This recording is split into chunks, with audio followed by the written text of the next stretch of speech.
दोस्तों नमस्कार। तो आइए शुरू करते हैं आज का वीडियो एनसीईआरटी सार संग्रह प्राचीन इतिहास का भाग 2। इसमें सबसे पहले दोस्तों हम जैन धर्म से संबंधित महत्वपूर्ण प्रश्नों को देखेंगे। शुरू करते हैं। जैन धर्म के संस्थापक कौन थे? तो दोस्तों जैन धर्म के संस्थापक ऋषभदेव थे। इनको एक अन्य नाम आदिनाथ के नाम से भी जाना जाता है। तीर्थंकर शब्द किससे संबंधित है? तो तीर्थंकर शब्द जैन धर्म से संबंधित है। अनेकांतवाद किस धर्म मूल सिद्धांत और दर्शन है? तो दोस्तों अनेकांतवाद जैन धर्म का मूल सिद्धांत और दर्शन है। जैन धर्म में कर्म परमाणुओं के पूर्ण विनाश को सूचित करने वाली अवस्था को क्या कहा जाता है? जैन धर्म में कर्म परमाणुओं के पूर्ण विनाश को सूचित करने वाली अवस्था को निर्जरा कहा जाता है।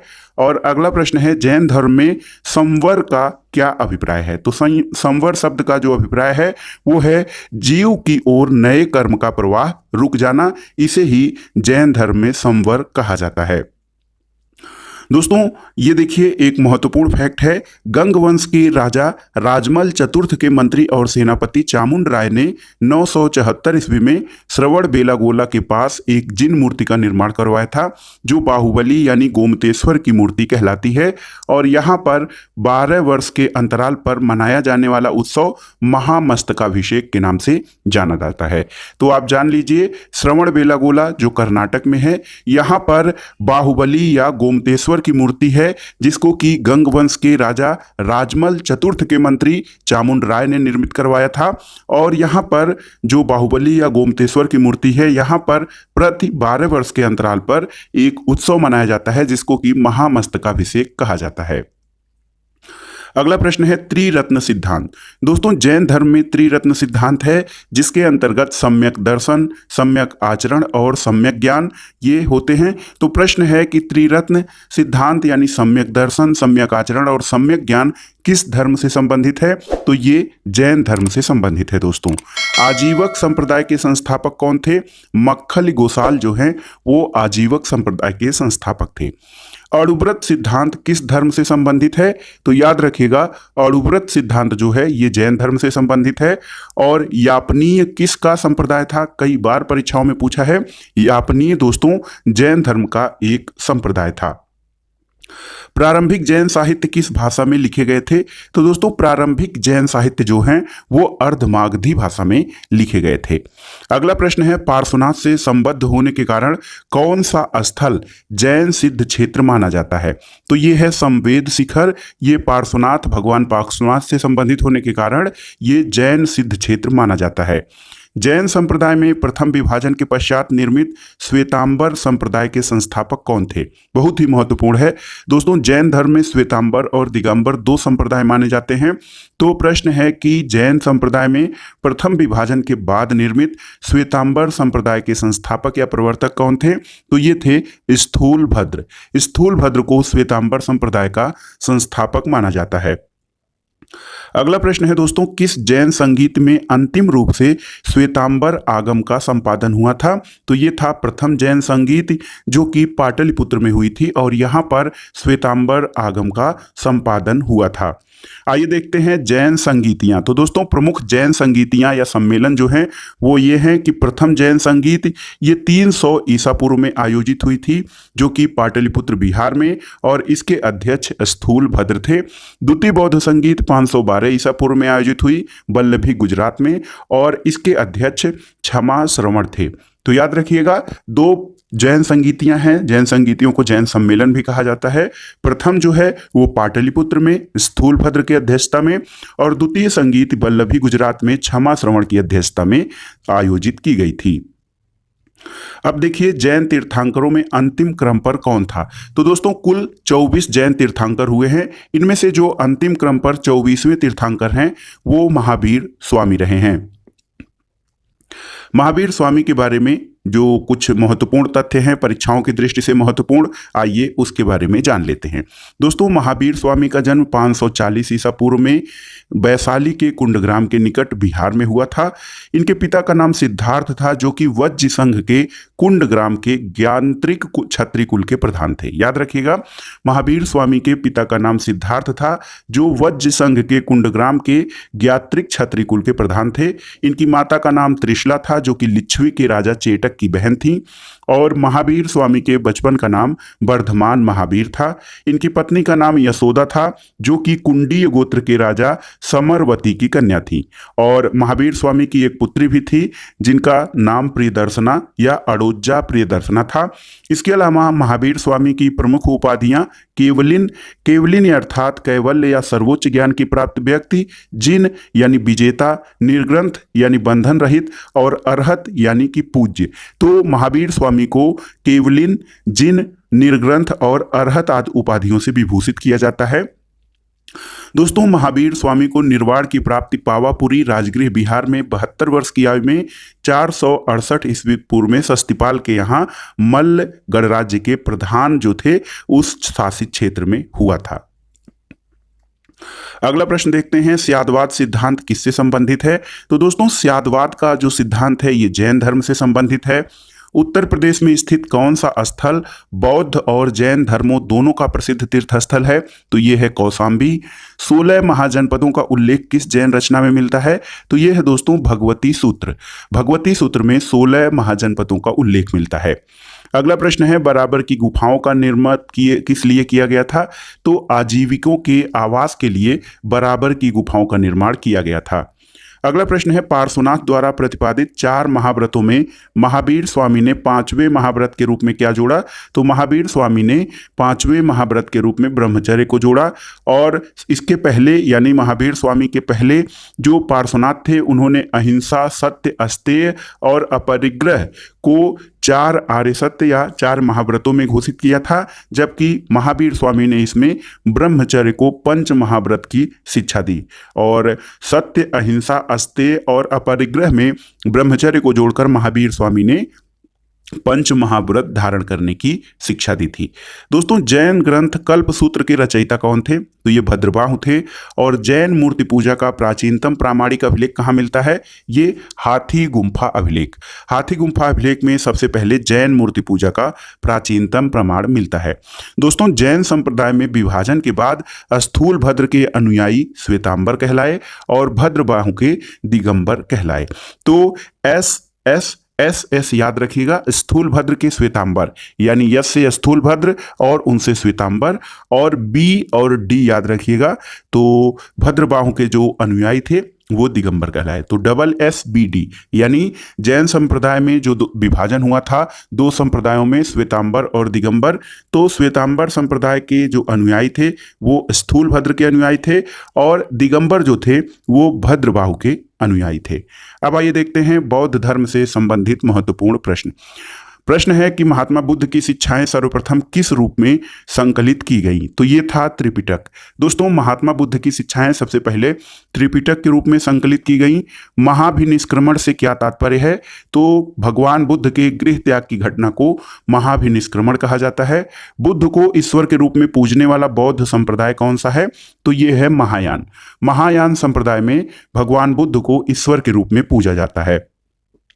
अगला प्रश्न है दोस्तों, किस बौद्ध संगीत में बौद्ध संघ स्थिरवादी तथा महासंघिक जैसे 2 भागों में विभाजित हुआ था? तो ये था द्वितीय बौद्ध संगीत। द्वितीय बौद्ध संगीत में बौद्ध संघ अस्थाविरवादी और महासंघिक 2 भागों में विभाजित हो गया था। अगला प्रश्न है, बौद्ध मत के उपसंपदा पद का क्या तात्पर्य है? तो उपसंपदा पद का तात्पर्य ये होता था कि बौद्ध भिक्षु के धर्म परिवर्तन की अंतिम अवस्था। अगला प्रश्न है, बुद्ध किसके राज्यकाल में कौशाम्बी आए थे? तो सम्राट था उदयन। उदयन शासक थे, उनके शासनकाल में महात्मा बुद्ध कौशाम्बी आए थे। दोस्तों, बौद्ध धर्म में शून्यवाद और विज्ञानवाद जैसी दार्शनिक पद्धतियों का उदय हुआ था और इसका प्रभाव शंकराचार्य के दर्शन पर भी पड़ा। इसी कारण उन्हें प्रच्छन्न बुद्ध की उपमा भी दी जाती है। बहुत ही महत्वपूर्ण तथ्य है दोस्तों, शंकराचार्य के दर्शन पर बौद्ध धर्म के शून्यवाद और विज्ञानवाद के प्रभाव के कारण शंकराचार्य को प्रच्छन्न बुद्ध की उपमा दी जाती है। अगला प्रश्न है बौद्ध धर्म के 4 आर्य सत्य क्या हैं? तो दुख, दुख समुदाय, दुख निरोध और दुख निरोध गामिनी प्रतिपदा, ये बौद्ध धर्म के 4 आर्य सत्य हैं। बौद्धों की रामायण के नाम से प्रसिद्ध बुद्ध चरित्र के रचनाकार कौन है? बुद्ध चरित्र की रचना अश्वघोष घोष के द्वारा की गई है। अशोक का कौन सा अभिलेख इस परंपरा की पुष्टि करता है कि गौतम बुद्ध का जन्म लुम्बिनी में हुआ था? दोस्तों, रुम्मनदेई स्तंभ अभिलेख, जो कि अशोक का स्तंभ लेख है, जो यह घोषित करता है या पुष्टि करता है कि गौतम बुद्ध का जन्म लुम्बिनी में हुआ था। अगला प्रश्न है बौद्ध धर्म के महायान और हीनयान संप्रदायों में सर्वाधिक मौलिक अंतर क्या है? तो दोस्तों, देवी देवताओं की पूजा का जो अंतर है वो बौद्ध धर्म के महायान और हीनयान संप्रदायों में सर्वाधिक मौलिक अंतर है। बुद्ध की सर्वाधिक मूर्तियों का निर्माण गांधार शैली में हुआ है, बहुत ही महत्वपूर्ण है। तो महात्मा बुद्ध की सर्वाधिक मूर्तियों का निर्माण गांधार शैली में हुआ है और बुद्ध की प्रथम प्रतिमा मथुरा कला शैली के अंतर्गत बनाई गई थी। अगला प्रश्न है कि भारतीय कला में बुद्ध के जीवन की किस घटना का चित्रण मृग सहित चक्र द्वारा किया गया है? तो ये प्रथम उपदेश का चित्रण है। और बोध गया के महाबोधि मंदिर का स्तंभ गौतम बुद्ध के जीवन की किस महत्वपूर्ण घटना से संबंधित है? तो ये है गौतम बुद्ध को ज्ञान प्राप्ति से। महाबोधि मंदिर या बोध गया का महाबोधि मंदिर, ये गौतम बुद्ध की ज्ञान प्राप्ति से संबंधित है। बुद्ध के उपदेश किससे संबंधित हैं? तो ये आचरण की शुद्धता और पवित्रता से संबंधित हैं, बुद्ध के उपदेश। अगला प्रश्न जो है दोस्तों, ये इसमें हम बौद्ध धर्म के वास्तविक संस्थापक महात्मा बुद्ध के बारे में उनकी जीवनी से संबंधित महत्वपूर्ण प्रश्नों को देखते हैं। देखिए, महात्मा बुद्ध का जन्म जो है वो 563 ईसा पूर्व में हुआ था।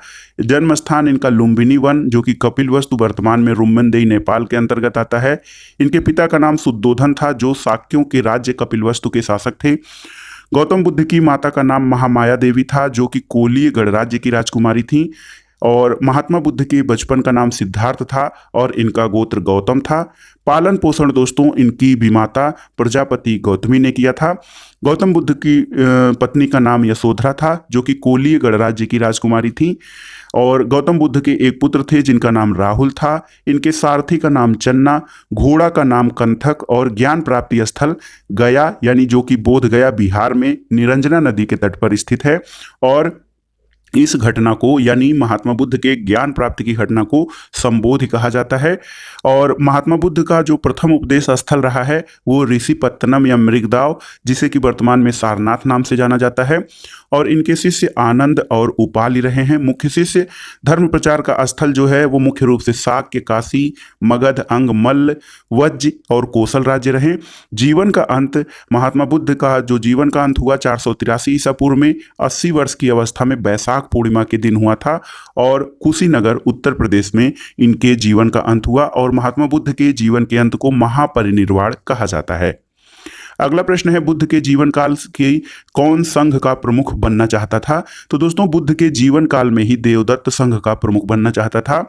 और एक देखिए महत्वपूर्ण प्रश्न, भारत में मूर्ति पूजा की नींव बौद्ध धर्म ने रखी थी और सबसे पहले बुद्ध की प्रतिमाओं का पूजन किया गया था। बहुत ही महत्वपूर्ण है, भारत में मूर्ति पूजा की नींव बौद्ध धर्म में रखी गई और सबसे पहले मानव के रूप में देखा जाए तो बुद्ध की प्रतिमाओं का भगवान के रूप में पूजा किया गया। अगला प्रश्न है नालंदा विश्वविद्यालय की स्थापना किस काल में हुई थी? तो ये गुप्त काल में। अष्टांगिक मार्ग की संकल्पना किससे संबंधित है? धर्म चक्र परिवर्तन से संबंधित है अष्टांगिक मार्ग की संकल्पना। इसके अलावा देखिए, बौद्ध संघ में भिक्षुणी के रूप में स्त्रियों के प्रवेश की अनुमति बुद्ध द्वारा कहाँ दी गई थी? तो ये वैशाली में दी गई थी। देखिए दोस्तों, सम्राट अशोक बौद्ध धर्म का अनुयायी था और उसने अपने पुत्र महेंद्र और पुत्री संघमित्रा को बौद्ध धर्म के प्रचार प्रसार के लिए श्रीलंका भेजा था। अब आइए देखते हैं संक्षेप में बौद्ध संगीतियों और किसके शासनकाल में कब संपन्न हुई और इनके अध्यक्ष कौन थे। तो पहली बौद्ध संगीत जो है, पहले ऐसे जान लेते हैं, 4 बौद्ध संगीत या 4 बौद्ध सम्मेलन हुए।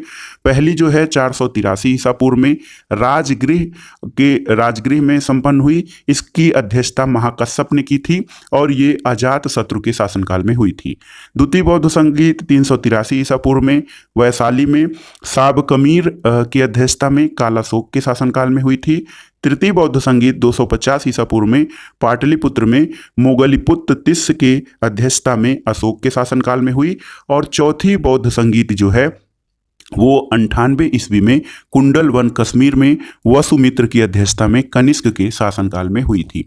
तो याद करने में हम लोग ऐसे याद करते हैं कि बौद्ध संगीतियों का जो स्थान का क्रम है रावयपाकु यानी राजगृह, वैशाली, पाटलिपुत्र और कुंडलवन। इसके अलावा इनके जो शासकों का क्रम याद रखते हैं हम लोग अका अक करके। अका अक यानी अ से अजातशत्रु, का से कालाशोक, फिर अ से अशोक और क से कनिष्क। तो याद रखिएगा बौद्ध संगीतियों का जो स्थान है वो रावयपाकु है और शासनकाल जो है अका अक, आप इससे याद कर सकते थे। अगला प्रश्न है दोस्तों, नागार्जुन किस बौद्ध संप्रदाय के थे? तो ये माध्यमिक संप्रदाय के थे। विश्व का सबसे ऊंचा विश्व शांति स्तूप बिहार में कहाँ स्थित है? ये राजगीर में स्थित है। बुद्ध की 80 फीट ऊंची प्रतिमा जो बोधगया में स्थित है किसके द्वारा निर्मित की गई है? जापानियों के द्वारा। और एशिया के ज्योतिपुंज यानी लाइट ऑफ एशिया के नाम से किस महापुरुष को जाना जाता है? गौतम बुद्ध को। दोस्तों एडविन एर्नाल्ड की पुस्तक है लाइट ऑफ एशिया, और लाइट ऑफ एशिया के नाम से गौतम बुद्ध को जाना जाता है। अगला प्रश्न है, शून्यता के सिद्धांत का सर्वप्रथम प्रतिपादन करने वाला बौद्ध दार्शनिक कौन था? नागार्जुन। नालंदा महाविहार किसके लिए विख्यात है? तो पाली अनुसंधान संस्थान के लिए। पाली भाषा है दोस्तों, और महात्मा बुद्ध ने अपने उपदेश जनसाधारण की भाषा पाली भाषा में दिए थे। नालंदा महाविहार पाली भाषा के अनुसंधान संस्थान के लिए प्रसिद्ध है। बौद्ध और जैन दोनों ही धर्म किस मत में विश्वास रखते थे? तो बौद्ध और जैन कर्म और पुनर्जन्म के सिद्धांत में विश्वास रखते थे। गौतम बुद्ध को एक देवता का स्थान किस राजा के शासनकाल में प्राप्त हुआ? तो कनिष्क के शासनकाल में। और बुद्ध की खड़ी प्रतिमा किस काल में बनाई गई? दोस्तों कुषाण काल में। और कुषाण काल का एक महत्वपूर्ण या महाप्रतापी शासक कनिष्क था। प्रथम शताब्दी ईस्वी में किस भारतीय बौद्ध भिक्षुक को चीन भेजा गया था? नागार्जुन को। नागार्जुन को प्रथम शताब्दी ईस्वी में चीन भेजा गया था। आइए देखते हैं त्रिपिटक। त्रिपिटक जिनको कि बौद्ध ग्रंथ के जो है महान बौद्ध ग्रंथ माने जाते हैं त्रिपिटक। इसमें मुख्य रूप से सुत्त पिटक, विनय पिटक और अभिधम्म पिटक आते हैं। सुत्त पिटक जो है दोस्तों ये पिटकों में सबसे बड़ा है और इसमें बुद्ध के उपदेशों और संवादों का संकलन किया गया है। विनय पिटक ये सबसे छोटा पिटक है और बौद्ध संघ के आचार विचार और नियम निषेध का संकलन इसमें किया गया है। अभिधम्म पिटक ये मध्यम है और बुद्ध के आध्यात्मिक और दार्शनिक विचारों का जो है संकलन अभिधम्म पिटक में किया गया है। तो सुत्त पिटक बुद्ध के उपदेश और संवाद हैं, विनय पिटक में बौद्ध संघ के आचार विचार और अभिधम्म पिटक में बुद्ध के आध्यात्मिक और दार्शनिक सिद्धांत दिए गए हैं। अगला प्रश्न है, बुद्ध के जीवन पर किन 4 दृश्यों का सबसे अधिक प्रभाव पड़ा था?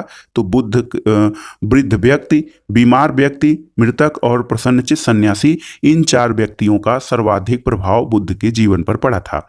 मगध के किस राजा ने बुद्ध के निवास के लिए वेलुवन में एक जो है वेलुवन नामक एक महाविहार बनवाया था? तो बिंबिसार ने। और संघ में प्रवेश करने वाली प्रथम महिला कौन थी? प्रजापति गौतमी, जिन्होंने कि गौतम बुद्ध के माता के देहांत के बाद उनका पालन पोषण किया था।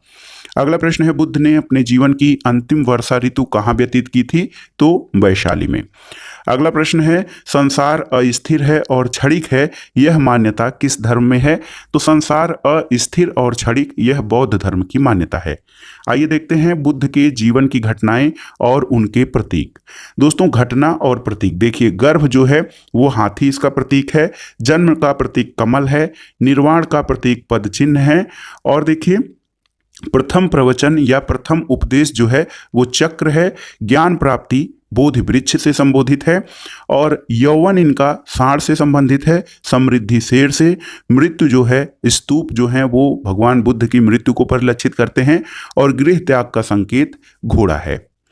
अगला प्रश्न है, गांधार कला में बुद्ध को प्रतिबिंबित किया गया ग्रीक रोमन शैली में। गांधार कला में बुद्ध को ग्रीक रोमन शैली में चित्रित किया गया था। उपोषथ का आचरण कौन करते थे? दोस्तों उपोषथ जो था इसका आचरण बौद्ध भिक्षु करते थे। महायान बौद्ध धर्म में बोधिसत्व अवलोकितेश्वर को किस अन्य नाम से जानते हैं? तो अवलोकितेश्वर को पद्मपाणि नाम से जाना जाता है। भारत का सबसे बड़ा बौद्ध मठ कहाँ स्थित है? सिक्किम में। बौद्ध शब्दावली में धर्म चक्र परिवर्तन क्या निर्देशित करता है? तो धर्म चक्र परिवर्तन बुद्ध के प्रथम उपदेश को निर्देशित करता है जो कि उन्होंने सारनाथ में दिया था। वज्रयान बौद्ध धर्म में बुद्ध की संगिनी को कहा जाता था। तो दोस्तों वज्रयान बौद्ध धर्म में बुद्ध की संगिनी को तारा कहा जाता था। बौद्ध धर्म की किस शाखा में अनात्म सिद्धांत और मुद्गल को मान्यता दी गई है? तो सर्वास्तिक सिद्धांत है, ये बौद्ध धर्म का शाखा है जिसमें अनात्म सिद्धांत और पुद्गल को मान्यता दी गई है। अगला प्रश्न है, महासांधिकों के अनुसार जीव किससे निर्मित हैं? तो ये 9 धर्म से निर्मित हैं। बौद्ध धर्म के त्रिरत्नों में क्या शामिल है? बुद्ध, धम्म और संघ। बुद्ध, धम्म और संघ जो हैं ये बौद्ध धर्म के त्रिरत्नों में शामिल किए जाते हैं। अगला प्रश्न है, बौद्ध दर्शन के अनुसार कारण और कार्य के सिद्धांत को किस प्रकार जाना जाता है? तो इसे प्रतीत्य समुत्पाद के रूप में जाना जाता है। प्रतीत्य समुत्पाद का अर्थ क्या होता है? तो इसका अर्थ है संसार की सभी वस्तुएं किसी न किसी कारण से उत्पन्न हुई हैं और इस प्रकार वे इस पर निर्भर हैं। दोस्तों, बौद्ध धर्म की महायान शाखा, तो आपको जान लेना चाहिए कि बौद्ध धर्म में 2 शाखाएं प्रचलित थीं, महायान शाखा और हीनयान शाखा। तो बौद्ध धर्म की जो महायान शाखा थी औपचारिक रूप से कनिष्क के शासनकाल में प्रारंभ की गई थी। अब आइए देखते हैं शैव और भागवत धर्म से संबंधित महत्वपूर्ण प्रश्न। नयनार कौन थे? तो नयनार जो है वो दक्षिण भारत के शिव के उपासक थे। मत्तमयूर से क्या आशय है? तो प्राचीन भारत में एक शैव संप्रदाय था जिसको कि मत्तमयूर कहा जाता था। त्रिमूर्ति और अर्धनारीश्वर की पूजा किस काल में प्रारंभ हुई? गुप्त काल में दोस्तों। मेगस्थनीज ने भगवान शिव को कौन सी संज्ञा दी थी? डायोनिसस। डायोनिसस संज्ञा मेगस्थनीज ने भगवान शिव को दी थी। और आप जानते हैं कि मेगस्थनीज की प्रथम प्रसिद्ध पुस्तक का नाम इंडिका है। जैन ग्रंथ उत्तराध्ययन सूत्र में वासुदेव का संबंध किस जैन तीर्थंकर से बताया गया है? तो अरिष्ट नेमि से बताया गया है, जो है वासुदेव का संबंध। लिंग पूजा का प्रथम स्पष्ट उल्लेख किस पुराण में मिलता है? मत्स्य पुराण में। दोस्तों, अथर्ववेद और श्वेताश्वर उपनिषद में शिव का एक अन्य नाम महादेव मिलता है। शिव की प्राचीनतम मूर्ति 1ली शताब्दी ईसा पूर्व की है, 1ली शताब्दी ईस्वी की, मद्रास के निकट रेनीगुंटा में सिद्ध गुडिमल्लम लिंग के रूप में प्राप्त हुई है। अगला प्रश्न है, अर्धनारीश्वर मूर्ति में आधे शिव और आधी पार्वती किसके प्रतीक हैं? तो देव और उसकी शक्ति के योग का। दक्षिण भारत में शैव आंदोलन में किसकी प्रमुख भूमिका रही? नयनार संतों की। नयनार संतों की कुल संख्या कितनी थी? तो नयनार संतों की कुल संख्या 63 यानी 63 मानी जाती है। एक संप्रदाय के रूप में शैव धर्म का प्रारंभ किस काल में हुआ था? शुंग सातवाहन काल में। अब आइए देखते हैं प्राचीन भारत में प्रचलित प्रमुख दर्शन और उनके प्रतिपादक। देखिए, सांख्य दर्शन। सांख्य दर्शन का आधार ग्रंथ जो है वो सांख्य सूत्र है और इसके प्रतिपादक कपिल मुनि माने जाते हैं। न्याय दर्शन का आधार ग्रंथ न्याय सूत्र है और अक्षपाद गौतम को न्याय दर्शन का प्रतिपादक या प्रणेता माना जाता है। योग दर्शन का जो ग्रंथ है योग सूत्र है, इसके प्रतिपादक पतंजलि हैं। वैशेषिक दर्शन का ग्रंथ वैशेषिक सूत्र है और इसके प्रतिपादक कणाद या उलूक हैं। मीमांसा दर्शन इसका जो ग्रंथ है पूर्व मीमांसा सूत्र है, जैमिनी इसके प्रवर्तक हैं। और वेदांत दर्शन दोस्तों ब्रह्म सूत्र इसका ग्रंथ है और वादरायण वेदांत दर्शन के प्रणेता माने जाते हैं। अगला प्रश्न देखते हैं, संप्रदाय और उनके संस्थापक। प्रमुख संप्रदाय और उनके संस्थापक। तो आजीवक संप्रदाय के संस्थापक मक्खलीपुत्र गोसाल थे। घोर अक्रियावादी जो संप्रदाय था पूर्ण कश्यप थे। यदृच्छावाद आचार्य अजित केश कंबलिन थे। भौतिकवादी दर्शन या संप्रदाय के पकुध कच्चायन थे और अनिश्चयवादी संप्रदाय के प्रतिपादक संजय विट्ठल पुत्र थे। तो आप इसको एक बार फिर से रिपीट कर लीजिएगा। भागवत धर्म का प्रवर्तक किसे माना जाता है? तो कृष्ण को भागवत धर्म का प्रवर्तक माना जाता है। किस ग्रंथ में सर्वप्रथम देवकी के पुत्र कृष्ण का वर्णन किया गया है? छांदोग्य उपनिषद में। भागवत संप्रदाय के विकास का श्रेय किन शासकों को दिया जाता है? दोस्तों, भागवत संप्रदाय का प्रवर्तक कृष्ण को माना जाता है और भागवत संप्रदाय के विकास का श्रेय गुप्त शासकों को दिया जाता है। अगला है कि होलियोडोरस तक्षशिला का निवासी था और उसके वेशनगर अभिलेख से वासुदेव के संबंध में वर्णन मिलता है। कर्म का सिद्धांत किस दर्शन से संबंधित है? दोस्तों, कर्म का जो सिद्धांत है वो मीमांसा दर्शन से संबंधित है। अगला प्रश्न देखिए, बहुत ही महत्वपूर्ण है। अवतारवाद का सर्वप्रथम उल्लेख किस ग्रंथ में मिलता है? तो श्रीमद् भगवद गीता में अवतारवाद का सर्वप्रथम उल्लेख मिलता है। भगवद गीता में मोक्ष के साधन के रूप में धर्म, कर्म और भक्ति को समान महत्व दिया गया है। धर्म, कर्म और भक्ति भगवद गीता में मोक्ष के साधन के रूप में इन सभी को समान महत्व दिया गया है। अगला प्रश्न है, वह प्राचीन स्थल जहां 60,000 ऋषि मुनियों की सभा में संपूर्ण महाभारत कथा का वाचन किया गया था, वो स्थल है नैमिषारण्य, जो वर्तमान में सीतापुर उत्तर प्रदेश में स्थित है। अगला प्रश्न है, भागवत संप्रदायों में भक्ति के रूपों की संख्या कितनी है? तो 9 भक्ति के रूप हैं, जिनको कि नवधा भक्ति कहा जाता है। मेगस्थनीज ने कृष्ण को किस नाम से उल्लिखित किया है? हेराक्लीज। हेराक्लीज के नाम से मेगस्थनीज ने कृष्ण को उल्लिखित किया है। दक्षिण भारत में वैष्णव मत का विस्तार किसने किया था? तो दोस्तों, शैव मत का विस्तार नयनार संतों ने, और वैष्णव मत का विस्तार जो है वो अलवार संतों ने किया था। अलवार संतों की कुल संख्या 12 मानी जाती है। इन संतों में अंडाल नामक महिला संत का भी उल्लेख मिलता है। उन्हें दक्षिण की मीरा कहा जाता है। अगला देखिए दोस्तों, गुप्त शासक चंद्रगुप्त द्वितीय ने विक्रमादित्य, विक्रमांक और परम भागवत की उपाधियां धारण की थी। गुप्त वंश के शासक चंद्रगुप्त द्वितीय, जिनको कि चंद्रगुप्त विक्रमादित्य कहा जाता है, इन्होंने विक्रमादित्य, विक्रमांक और परम भागवत की उपाधियां धारण की थी। अब आइए देखते हैं 6ठी शताब्दी ईसा पूर्व की राजनीतिक दशा से संबंधित महत्वपूर्ण प्रश्न। प्रथम मगध साम्राज्य का उत्कर्ष किस शताब्दी में हुआ था? तो ईसा पूर्व 6ठी शताब्दी में मगध साम्राज्य का उत्कर्ष हुआ था। मगध साम्राज्य का वास्तविक संस्थापक किसे माना जाता है? बिंबिसार को। गोदावरी नदी के तट पर स्थित महाजनपद का क्या नाम था? तो दोस्तों, दक्षिण भारत में एकमात्र महाजनपद था जिसको कि अस्मक या अस्सक कहा जाता है। ये दक्षिण भारत में स्थित एकमात्र महाजनपद था, और अन्य जो महाजनपद थे, 16 महाजनपदों का उल्लेख मिलता है, तो 15 महाजनपद उत्तर भारत में स्थित थे। नंद वंश के पश्चात मगध पर किस वंश ने शासन किया था? तो मौर्य वंश का शासन रहा नंद वंश के शासन के उपरांत। पाटलिपुत्र को किस शासक ने सर्वप्रथम अपनी राजधानी बनाया था? उदयन। उदयन ने पाटलिपुत्र या पटना को अपनी राजधानी सबसे पहले बनाया था। उदयन वासवदत्ता की कहानी किस स्थान से संबंधित है? तो ये उज्जैन से संबंधित है। और सिकंदर के आक्रमण के समय दोस्तों, उत्तर भारत में नंद वंशीय शासक घनानंद का शासन था। याद रखिएगा, सिकंदर यूनान का महान आक्रमणकारी था, जिसे अलेक्जेंडर द ग्रेट भी कहा जाता है। इसके आक्रमण के समय उत्तर भारत में नंद वंश के शासक घनानंद का शासन था। अगला प्रश्न है, गौतम बुद्ध के समय का प्रसिद्ध वैद्य जीवक को किसने अपने दरबार में स्थान प्रदान किया था? बिंबिसार ने। और प्राचीन स्थान श्रावस्ती का नगर विन्यास किस आकृति का है? तो ये अर्धचंद्राकार है। मगध के किस शासक ने राज्यारोहण के लिए अपने पिता की हत्या की और स्वयं भी अपने एक पुत्र द्वारा मारा गया था? ये था दोस्तों अजात शत्रु। अगला प्रश्न है, सिकंदर और पोरस की सेनाओं के मध्य किस नदी के तट पर युद्ध हुआ था?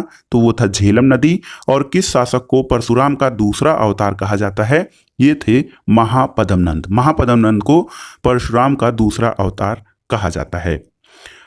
अब आगे देखते हैं 16 महाजनपद और उनकी राजधानियां कौन सी थीं। तो सबसे पहले देखते हैं अंग महाजनपद। अंग जो है, इसकी राजधानी चंपा थी, और चंपा का प्राचीन नाम मालिनी था, और ये वर्तमान में मुंगेर जनपद बिहार के अंतर्गत आता है। द्वितीय जो दूसरा महाजनपद है मगध। मगध की राजधानी गिरिब्रज या राजगृह। मल्ल महाजनपद, इसकी राजधानी कुशीनारा या पावापुरी थी, जिसके अंतर्गत वर्तमान देवरिया और गोरखपुर का क्षेत्र आता है। काशी, इसकी राजधानी वाराणसी थी। कोसल की राजधानी श्रावस्ती और अयोध्या थी, इसमें वर्तमान फैजाबाद का क्षेत्र आता है। पांचाल दोस्तों, उत्तरी पांचाल, इसकी राजधानी अहिछत्र थी, और दक्षिणी पांचाल की राजधानी काम्पिल्य थी। कुरु महाजनपद, इसकी राजधानी इंद्रप्रस्थ थी, जो वर्तमान में मेरठ और दक्षिण पूर्व हरियाणा का क्षेत्र पड़ता है। वज्जी महाजनपद की राजधानी विदेह और मिथिला थी। मत्स्य महाजनपद, इसकी राजधानी विराटनगर थी, जो कि वर्तमान में जयपुर राजस्थान में आता है। वत्स महाजनपद, इसकी राजधानी कौशाम्बी थी, जिसके अंतर्गत प्रयागराज और बांदा का क्षेत्र आता है। 11वां महाजनपद सूरसेन है, इसकी राजधानी मथुरा थी। चेदी महाजनपद सोथिवती या शक्तिमती राजधानी थी। अस्मक महाजनपद, इसकी राजधानी पोतन या पोटली थी। अवंती महाजनपद की राजधानी उत्तरी अवंती की उज्जैन और दक्षिणी अवंती की महिष्मती थी। 15वां महाजनपद है गांधार, इसकी राजधानी तक्षशिला थी, जो वर्तमान में पाकिस्तान में है। और कंबोज महाजनपद की राजधानी हाटक थी, जो राजपुर में है, और ये वर्तमान में कश्मीर के अंतर्गत है। वज्ज और मल्ल महाजनपद जो थे, वो दोनों यहाँ पर गणतांत्रिक व्यवस्था थी, यानी राजा का चुनाव जो था एक संघ के द्वारा किया जाता था, और राजा का पद यहाँ पर निर्वाचित होता था, न कि वंशानुगत होता था। अगला प्रश्न है दोस्तों, हर्यक वंश का अंतिम शासक कौन था? तो हर्यक वंश का अंतिम शासक नागदशक था। उज्जैन का प्राचीनतम नाम क्या है? तो अवंतिका उज्जैन का प्राचीनतम नाम है। सिकंदर की मृत्यु कहाँ हुई थी? दोस्तों सिकंदर की मृत्यु बेबीलोन में 323 ईसा पूर्व में हुई थी। अगला प्रश्न है, ग्रीक लेखकों ने किस स्थान का उल्लेख अग्रमीज और जैंद्रमीज नाम से किया है?